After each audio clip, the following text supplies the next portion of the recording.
नमस्कार, good morning. मैं ओम प्रकाश मेहरा आज आपको बीए पार्ट 3 राजनीति विज्ञान के पेपर अंतर्राष्ट्रीय संबंध के टॉपिक भारत की विदेश नीति का अध्ययन करें। भारत की विदेश नीति में आज तक जो हमने अध्ययन किया वो ये किया भारत की विदेश नीति के उद्देश्य। भारत की विदेश नीति के उद्देश्य, भारत के विदेश नीति के उद्देश्य। दूसरा टॉपिक हमने किया वो किया भारत की विदेश नीति की प्रमुख विशेषताएं।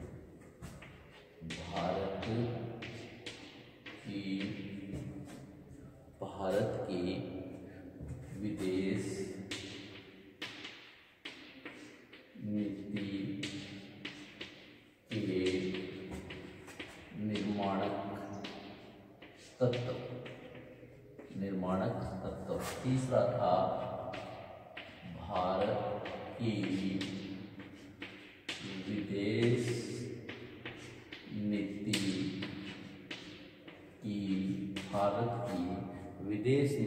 की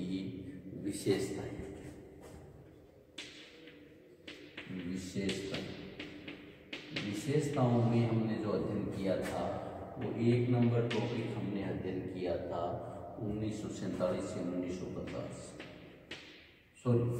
नंबर 1 था हमारा गुट निरपेक्षता की नीति।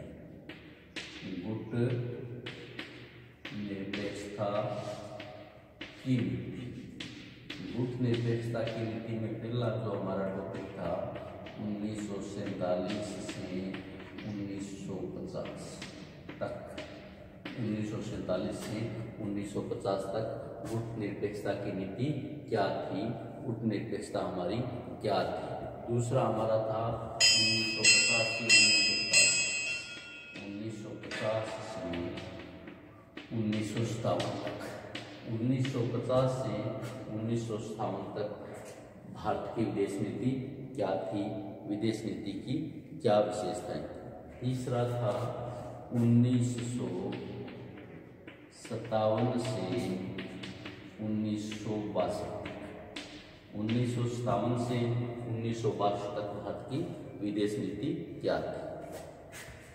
चौथा था 1962 का चीनी आक्रमण। 1962 के चीनी आक्रमण में भारत की विदेश नीति क्या थी। पांचवा हमारा था भारत पाक युद्ध की समय। भारत पाक युद्ध 1962 के समय 1965 के समय भारत की नीति क्या थी। और दूसरा था अंतिम गुट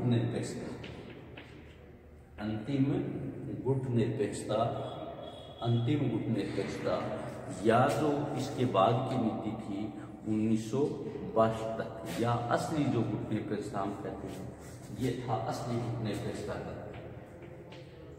असली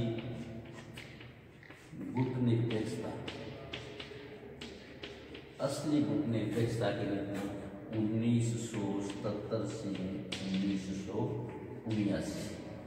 और अंतिम जो हमारी गुट निरपेक्षता की नीति की विशेषता थी वो थी, अंतिम जो गुट निरपेक्षता की हमारी विशेषता थी वो थी 1980 के बाद गुट निरपेक्षता। छठा 7वां 1980 के बाद गुट निरपेक्षता।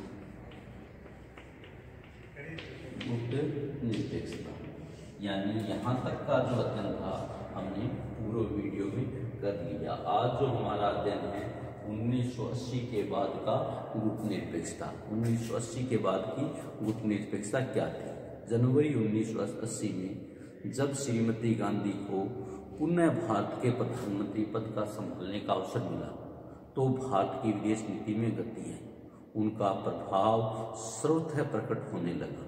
न्यूयॉर्क में 1980 के अंतिम दिनों में भारत में असंलग्नता की गुट के मध्य सक्रिय होकर भारत प्रधानमंत्रियों, विदेश मंत्रियों की आपसी विचार विमर्श करते हुए प्रेरित किया तथा अंतर्राष्ट्रीय संबंधों में गिरते हुए मूल्यों को पुनर्स्थापित करने का अनुरोध किया। 1981 में भारत में 98 असंलग्न राष्ट्रों के विदेश मंत्रियों का सम्मेलन नई दिल्ली में बुलाकर अंतर्राष्ट्रीय राजनीति के प्रमुख बिंदुओं पर विचार विमर्श करने का महत्वपूर्ण अवसर उपलब्ध कराया। भारत ने 77 देशों के समूह के अध्यक्ष रूप में अन्य राष्ट्रों से सहयोग लेकर 1980 से लगातार इस बात का प्रयास किया कि विश्व के आर्थिक क्षेत्र में व्यापक संरचनात्मक तथा मौलिक असंतुलन के अभिशाप को अविलंब दूर किया जाए। 1983 में नई दिल्ली में गुटनिरपेक्ष का 7वां शिखर सम्मेलन भारत में विश्व स्तर पर निर्गुट आंदोलन का प्रमुख प्रवक्ता बन गया। इस सम्मेलन में 101 राष्ट्रों ने भाग लिया। उन्होंने भारतीय प्रधानमंत्री श्रीमती गांधी को अगले 3 वर्ष के निर्गुट आंदोलन के लिए अध्यक्ष निर्वाचित किया। श्रीमती गांधी की हत्या के बाद युवा प्रधानमंत्री राजीव गांधी गुटनिरपेक्षता के लगभग 1 वर्ष तक अध्यक्ष रहे।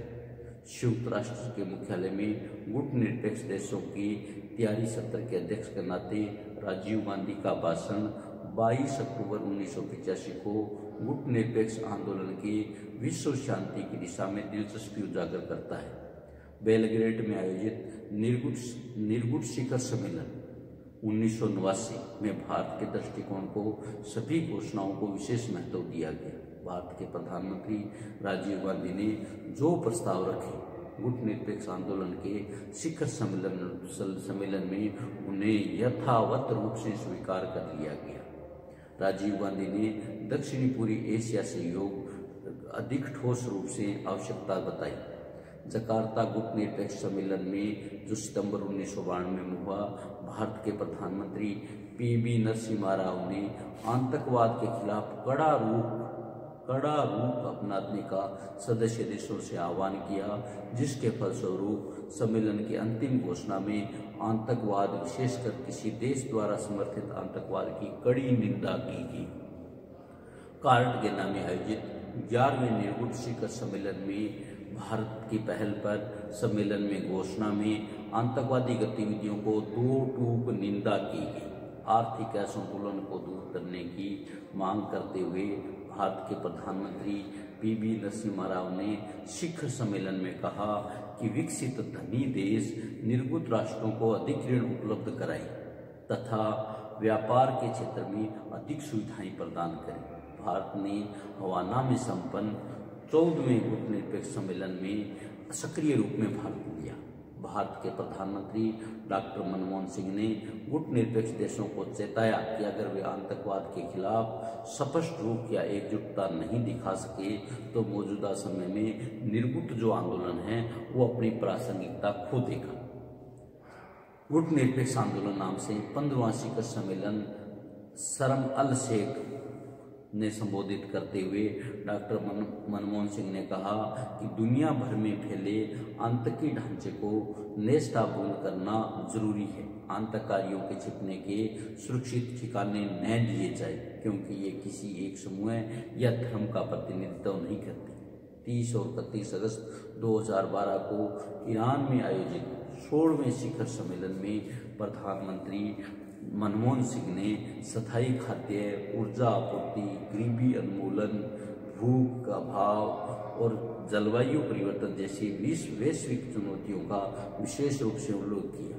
नेक्स्ट हम बात करते हैं जो गुटनिरपेक्षता है, इसकी आलोचना। गुटनिरपेक्षता जो हमारा आंदोलन था, गुटनिरपेक्षता की आलोचना। गुटनिरपेक्षता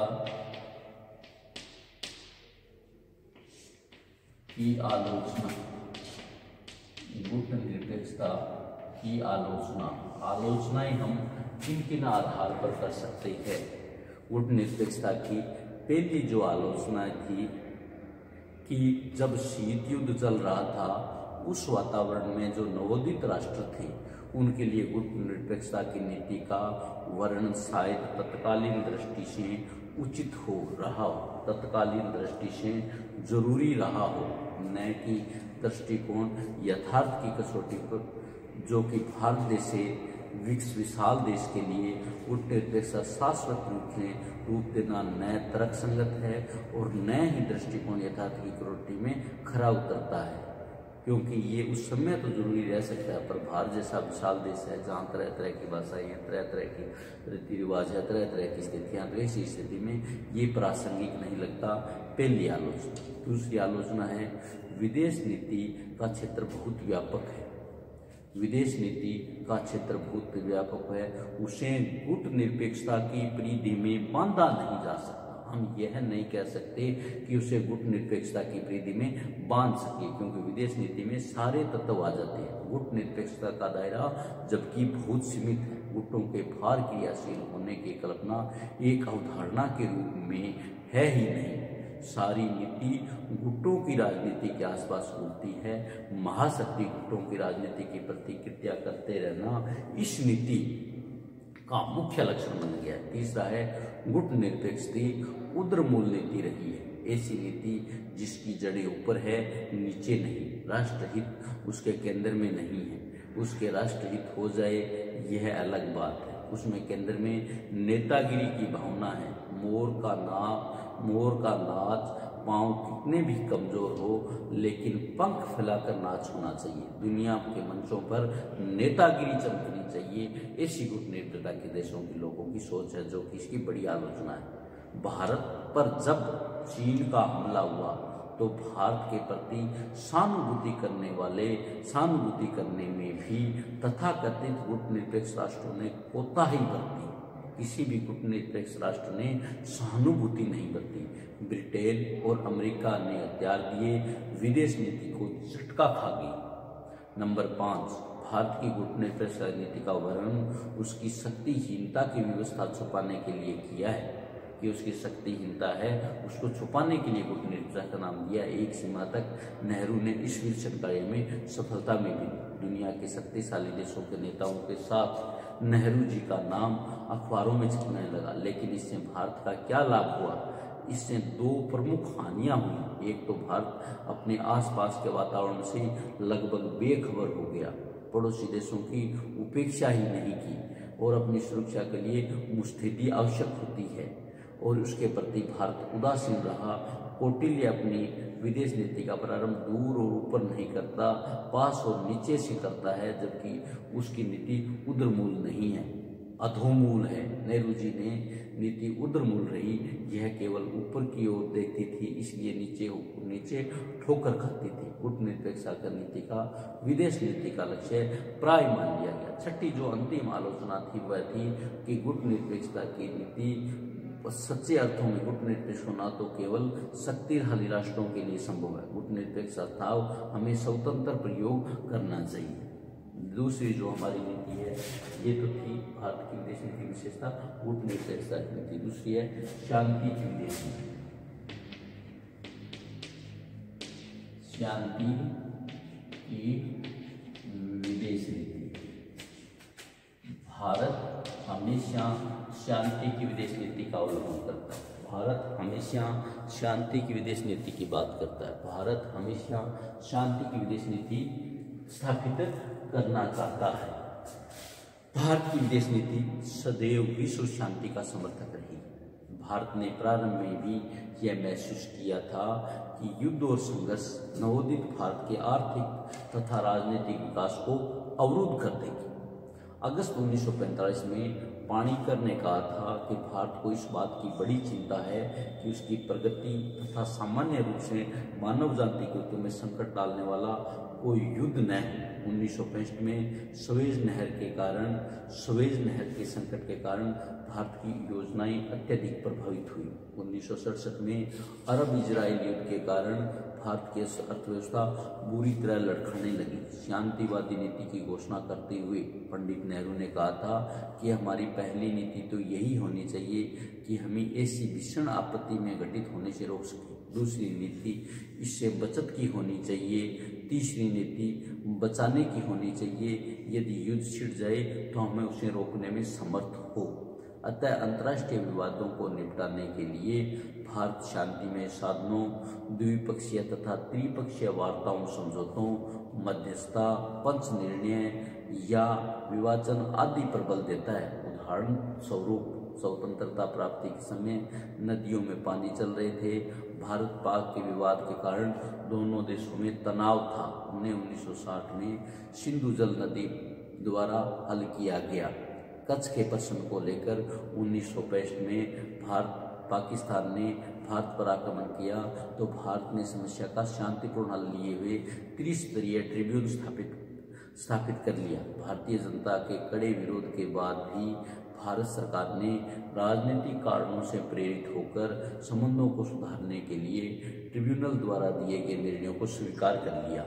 1966 में ताशकंद समझौते में भी भारत ने पाकिस्तान के वे क्षेत्र लौटा दिए जो भारत की सुरक्षा की दृष्टि से आवश्यक थे। 1971 के युद्ध के बाद भारत ने पाकिस्तान के प्रति सद्भावना की नीति को दृष्टिकोण अपनाया। 1972 के शिमला के द्विपक्षीय वार्ताओं पर बल दिया। अप्रैल 1974 में त्रिपक्षीय समझौतों द्वारा युद्धबंदियों को लौटा दिया। उन 145 युद्धबंदियों को लौटा दिया जिन पर बांग्लादेश अमानवीय हत्याओं के मुकदमे चलाना चाहता था। यह शांतिपूर्ण सहजीवन की नीति का प्रतीक है कि भारत की विदेश नीति के बलिदान पर भी सितंबर 1977 में फरक्का समझौते द्वारा पानी की कमी वाले दिनों में बांग्लादेश को गंगा का अधिक पानी देना स्वीकार किया। भारत अन्य पड़ोसी देशों के साथ भी विवादों का निपटारा शांतिपूर्ण तरीके से करना चाहता है, शांति के साधनों से किया है। श्रीलंका के चलने वाले जो भारत के विवाद थे उसको भी भारत ने शांतिपूर्ण ढंग से हल किया। श्रीलंका में रहने वाले भारतीयों के संबंध में 1954, 1964 तथा 1974 में समझौते हुए। 1987 में राजीव जयवर्धने समझौते के अंतर्गत भारतीय शांति सेना को भारत ने श्रीलंका भेजा। बांग्लादेश के साथ सीमा संधि समझौते का आपसी समझौते द्वारा हल किया गया। गंगा के पानी के बंटवारे को लेकर गंगा के पानी के बंटवारे के लिए भारत और बांग्लादेश ने 29 सितंबर 1977 को फरक्का समझौता, दिसंबर 1996 को गंगा के पानी के बंटवारे के बारे में बांग्लादेश के साथ एक ऐतिहासिक संधि पर हस्ताक्षर हुए। भारत ने दोनों देशों के साथ 2 दशकों से चल रहे विवाद का समाधान कर लिया। भारत चीन के साथ भी विवादों का पारस्परिक वार्ताओं से, पारस्परिक समझौतों से, परस्पर बातचीत से निपटाना चाहता है। नवंबर 1996 में चीन के राष्ट्रपति जियांग जेमिन की भारत यात्रा के दौरान दोनों देशों पर सेना का तनाव कम करने की दिशा में एक ऐतिहासिक कदम उठाते हुए एक दूसरे पर हमला नहीं करने तथा वास्तविक नियंत्रण रेखा पर अतिक्रमण नहीं करने तथा सीमा पर फौजों तथा हथियारों की संख्या कम करने का संकल्प लिया। भारत शुरू से ही शांति के लिए निःशस्त्रीकरण को परम आवश्यक मानता है। यही कारण है कि जब 1963 में आणविक प्रतिबंध संधि हुई तो भारत पहला देश था जिसने अविलंब इस संधि पर हस्ताक्षर कर दी। परंतु भारत ने 1968 में परमाणु अप्रसार संधि पर इसलिए हस्ताक्षर नहीं किए क्योंकि महाशक्तियां इस प्रकार की संधि द्वारा विश्व परमाणु शक्ति पर अपना एकाधिकार स्थापित करना चाहते थे और छोटे छोटे तथा अन्य राष्ट्रों पर उसकी दया पर निर्भर बनाना चाहते थे। निसंदेह 1974 में अणु शक्ति का परीक्षण किया परंतु भारत ने अणु शक्ति का परीक्षण शांतिमय कार्यों के लिए किया। भारत ने 25 जनवरी 1996 को निःशस्त्रीकरण सम्मेलन में सीटीबीटी के बारे में एक वक्तव्य दिया जिसने कहा, नंबर 1, व्यापक परमाणु परीक्षण संधि सीटीबीटी को सार्थक बनाने के लिए जरूरी है कि वह विश्वव्यापी निःशस्त्रीकरण के समझौते में जोड़ा जाए। एक समयबद्ध रूपरेखा के अंतर्गत सभी नाभिकीय हथियारों के समाप्ति के लिए प्रयास किए जाए, सभी नाभिकीय हथियारों को खत्म करने के लिए संधि की जाए। दूसरा, व्यापक परमाणु परीक्षण संधि ऐसी किसी भी बात की गुंजाइश नहीं रहनी चाहिए जिनकी आड़ में नाभिकीय हथियारों के निरंतर विकास और परीक्षण के उद्देश्य से विस्फोटक तथा विस्फोटक गतिविधियां दी जा सके। चूंकि सीटीबीटी परमाणु हथियारों को पूरी तरह समाप्त करने का लक्ष्य पूरा नहीं करती, अतः भारत ने जिनेवा में अंतर्राष्ट्रीय निःशस्त्रीकरण सम्मेलन 20 अगस्त 1946 को संधि पर वीटो कर दिया। तीसरा है मैत्री और सह अस्तित्व की नीति। मैत्री और सह अस्तित्व, मैत्री और सह अस्तित्व की नीति। भारत हमेशा पड़ोसी देशों के साथ, दूसरे देशों के साथ मैत्री और सह अस्तित्व नीति पर जोर देता है। भारत की ये धारणा रही है कि विश्व पर परस्पर विरोधी विचारधाराओं में सह अस्तित्व की भावना पैदा हो। यदि सह अस्तित्व को स्वीकार नहीं किया जाता तो आणविक शस्त्रों में समूची दुनिया का विनाश हो जाएगा।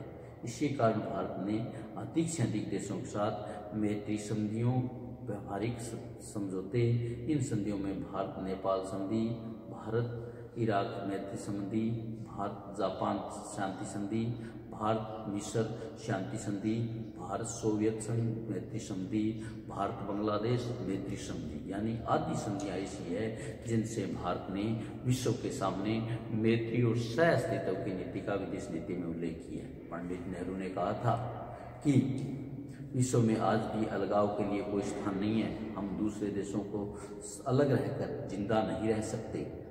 हमें या तो सहयोग करना चाहिए अथवा युद्ध। हम शांति चाहते हैं, अपना बस चलने, हम एक दूसरे के साथ लड़ाई नहीं चाहते। चौथा है विरोधी गुटों के बीच सेतु बंध बनाने के लिए।